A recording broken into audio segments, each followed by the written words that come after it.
এসে গেছি ব্রহ্মাণ্ড ঘাটে। এটা হচ্ছে ব্রহ্মাণ্ড ঘাট, আর এই যে পাশ থেকে বয়ে গেছেন যমুনা মাইয়া।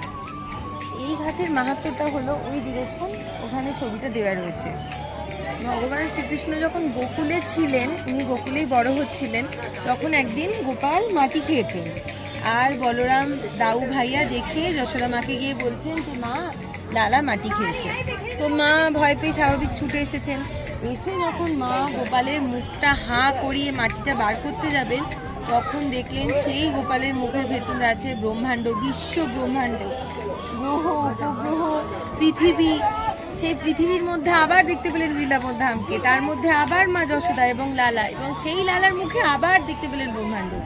এত কিছু দর্শন করে মা অচেতন হয়ে পড়েছিলেন স্থানে।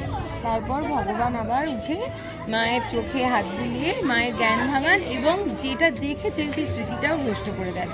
ওই জন্য এই ঘাটটাকে বলা হয় ব্রহ্মাণ্ড ঘাট। আর একটা ব্যাপার হলো, এইখানে প্রসাদ হচ্ছে মাটি।